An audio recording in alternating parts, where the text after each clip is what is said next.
In the last video, we got a really good start on our first report. We added a few charts and a map visual, we showed how interactive it can be, and we've got some information around population density that we want to explore. It's time to talk about one of the most powerful features of Power BI, measures. Measures are a feature I want you to start using early and often. Measures are dynamically calculated fields in your report that can be used for counts, sums, averages, percentiles, ranking, running totals, year-to-date and year-over-year figures, and numerous other applications. You create measures using a language called DAX, which stands for Data Analysis Expressions. DAX formulas look very similar to Excel formulas. In fact, they have many of the same functions. But while Excel formulas work with cells in an Excel workbook, DAX formulas are optimized to work with the tables and columns in your Power BI data model. Not only does DAX give you many more potential ways to summarize and analyze your data, it's also insanely fast at calculations and very flexible. As we get further into the course, you'll realize that one of the biggest benefits of measures is that they are reusable within other measures. So let's talk about what we did in our previous video. We calculated our population area and population density by just dragging those numeric fields with the sigma symbols next to them from our data set into our charts. When we do that, we're creating something called an implicit measure. Implicit measures are easy and straightforward, but they are not the recommended way of calculating measures in Power BI. Instead, you want to create an explicit measure, which means learning a little bit of DAX. Remember, explicit measures are fast, reusable, can be calculated across multiple tables, and are far more flexible than implicit measures. As you work with more complex data models, you'll quickly realize the limitations of implicit measures and see why Power BI developers avoid them. So let's go back to our report, and you can follow along with me here. First, let's rename our original fields that we used to create our implicit measures. We'll rename population to POP, and area to area square kilometers, and population density to density. My goal is to create one measure named population and another named population density, but Power BI won't let us create two things, so I have to rename these columns first. Looking at the far right side of my Home tab, I can see two buttons saying New Measure and Quick Measure. The Quick Measure option guides you through creating measures. It actually writes the DAX for you. We'll use that approach later so you can test it out, but first let's start by clicking the New Measure button. After a moment, you'll notice a couple of things changed. First, directly below your ribbon, you'll see a formula bar has appeared. Second, if you look at your Fields pane, a new field has appeared called Measure, with a calculator symbol next to it. The calculator tells you that this is an explicit measure, which is what we want. So we click into the formula bar, and we'll write a very simple DAX formula.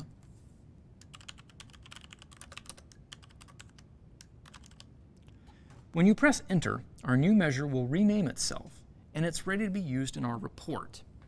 Let's go ahead and create our area measure as well. Click New Measure again, and this time in our formula bar, we're going to write area is equal to the sum of countries, area square kilometer.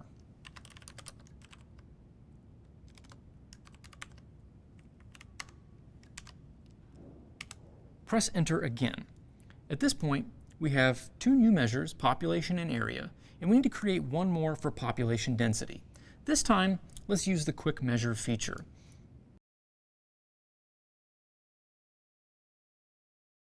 After you click on the Quick Measure button, a window will appear.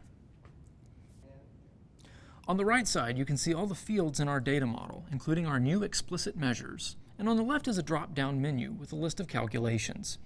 This is not the full list of calculations in DAX, it's just some basics. Let's scroll to the bottom of the list and select Division. When we do that, Power BI gives us two areas, or drop zones, that we can drop fields into, one for the numerator side of our division equation, and the other for the denominator. We're going to drag population into our numerator and area into our denominator. So we're dividing the total population by the area. Once we hit OK, the window goes away and a new measure is created named population divided by area. Power BI is trying to be helpful in giving us a plain English description of what we did, but the real term for what we did is calculating the population density. So I want to rename that measure. To rename it, I'm going to double click on the measure and then type in population density.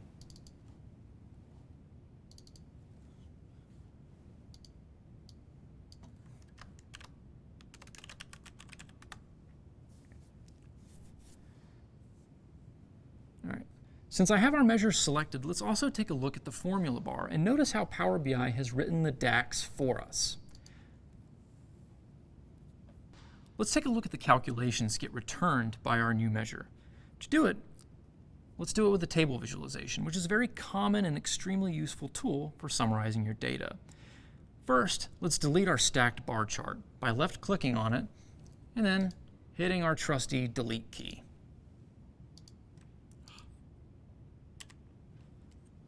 Now let's add a brand new table visual to our report page. And I'm going to add in country, population, area, and population density. Tables are great because you can sort them interactively by clicking on any of the column headers. And tables have more hidden features that we'll talk about in a later video. But for now, I just want to look at what our measures have given us. The numbers are formatted a little inconsistently, so let's fix that. I like how area has the thousands separated by commas, and I really want population to look that way too, so I'm going to go to my Fields pane and click on population. And I'm going to look up my ribbon. In particular, what we want is this new Measure Tools tab, which only showed up when I selected a measure from our Fields pane. On this tab, we've got the ability to change the data type for our columns, how they're formatted, grouped, and sorted, and even how they're summarized when we add them to visuals.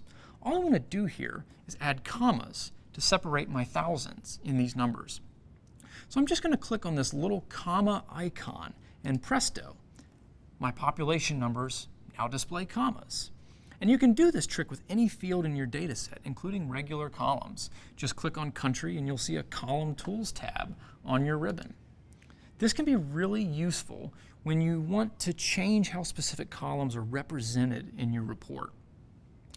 Moving on, let's sort my table by population density in ascending order, and we notice, hey, our first row doesn't have a population density.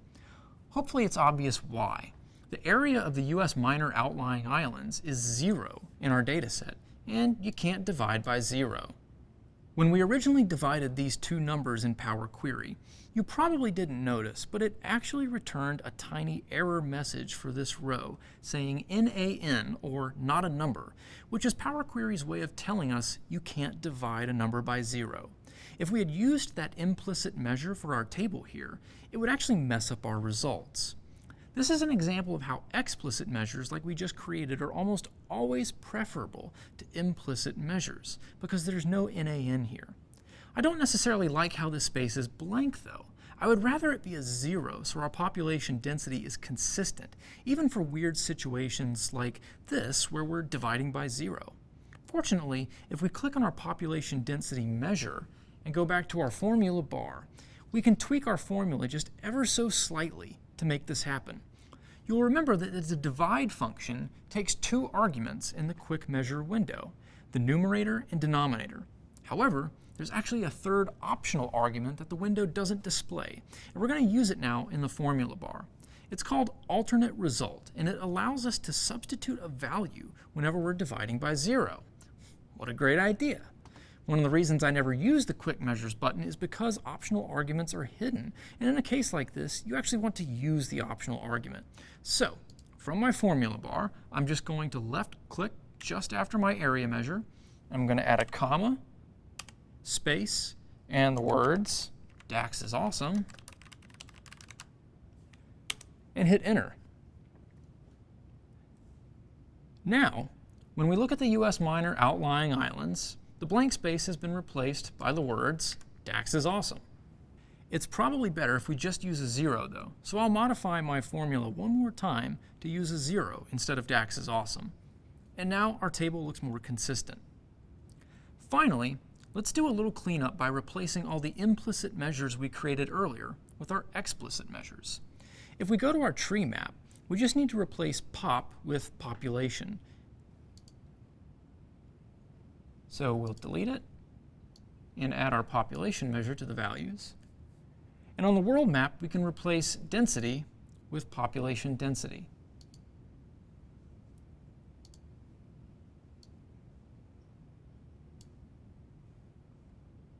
And notice how our charts look exactly the same, but we're no longer using those implicit measures. We're following best practices and laying the foundation for big success in Power BI. One last note, look again at my DAX formula for population density. I mentioned earlier how measures are reusable, and that's one of their biggest strengths. In this case, I wrote a single sum formula for area and another sum formula for population.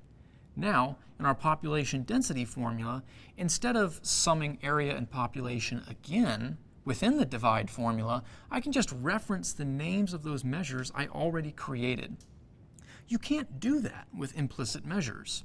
I've built data models in the past that have about 50 measures in them, and most of them reuse one or more measures that I already defined. That kept me from having to write the same formulas over and over again. With explicit measures, I only have to write those formulas one time, and then I can use them in other measures later on. Yet another example why DAX is so awesome, and you should always use explicit measures.